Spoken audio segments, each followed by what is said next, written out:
chapter 23, Consequences.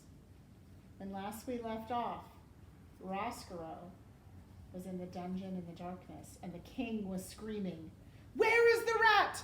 Find that rat." Chapter 23, Consequences. There were, of course, dire consequences of Despereaux's behavior. What is a consequence? A punishment. A punishment, something bad. A consequence can actually be anything that happens as a result of something else. We usually think of a consequence as a punishment or something bad that happens, but you could have a good consequence, something that happens as a good outcome. But I think in this case, do you think anything good is going to come from a rat causing the queen to die?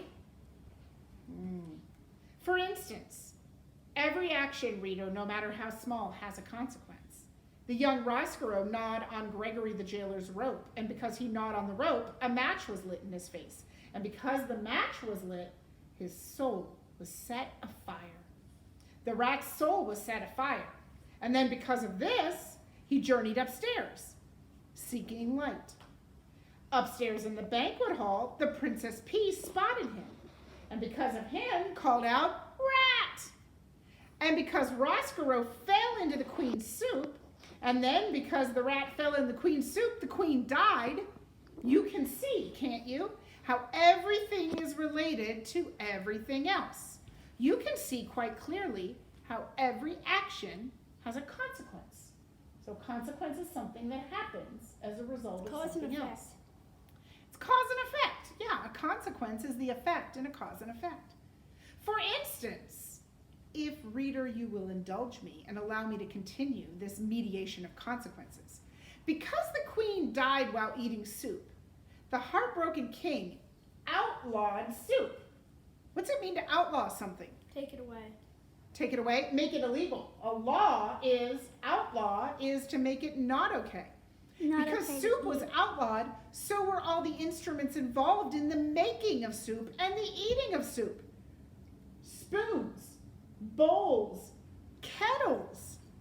These things were collected from all of the people in the entire kingdom of That's Dor. why they were all in the dungeon. And they were piled in the dungeon. We heard about that at the beginning. There were soup spoons and bowls in the dungeon when Despereaux got there. The king's men went bravely into the dungeon to kill the rats. But the thing about killing a rat is you must first find a rat. If a rat does not want to be found, reader, he will not be found. So the king's men succeeded only in getting lost in the dungeon's maze. Some of them, in fact, did not ever find their way out. Some of them died in the dark heart of the castle. And so the killing of the rats was not successful. In desperation, King Philip declared that rats were illegal. He declared them outlaws. This, of course, was a ridiculous law. I mean, as rats are outlaws to begin with. How can you outlaw an outlaw? It is a waste of time and energy, but still, the king officially decreed all rats in the kingdom of Dor were outlaws and should be treated as such. When you are a king, you may make as many ridiculous laws as you like. I mean, that's what being a king is all about. But reader, we must not forget, King Philip loved the queen, and that without her, he was lost. This is the danger of loving. No matter how powerful you are, no matter how many kingdoms you rule, you cannot stop those you love from dying. Making soup illegal, outlawing rats, those things soothed the poor king's heart. And so we must forgive him. And what of the outlawed rats? What of that one outlawed rat in particular? What of Despereaux? In the darkness of the dungeon, he sat in his nest, with the spoon atop his head. He set to work fashioning himself a cape made out of the scrap of the red tablecloth. And as he worked, old one-eared Botticelli Rimorso sat next to him, swinging the locket back and forth and saying, You see what happens when a rat goes upstairs? I hope you've learned your lesson. Your job in this world is to make others suffer. Yes, muttered Roscoe. Yes, that is exactly what I intend to do. I will make the princess suffer for how she looked at me. As Roscoe worked and planned, the jailer Gregory held tight to his rope and made his own way through the darkness. And in the cell, the prisoner, who once had that red tablecloth, now had nothing. He spent his days and nights weeping quietly.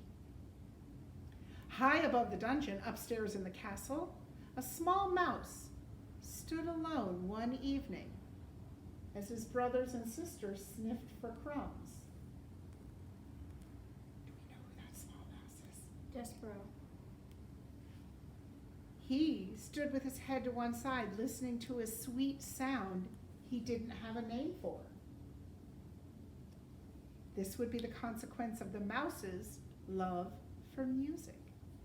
You, reader, already know some of those consequences. Because of the music, the mouse would find his way to his princess, and he would fall in love.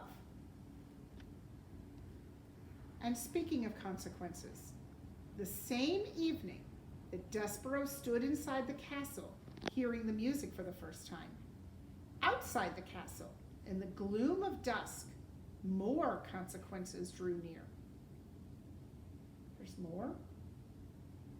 So we know the story of Despereaux. We know the story of Roscoe. There's more.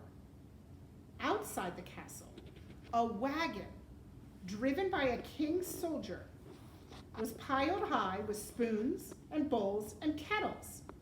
It was making its way to the castle. Behind the soldier, there sat a young girl with ears that looked nothing so much as pieces of cauliflower stuck on either side of her head. What's cauliflower look like? Broccoli.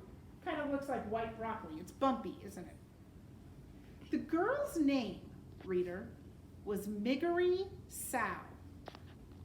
And though she did not know it yet, she would be instrumental in helping the rat work his revenge. And that is the end of the second book, Churrasco.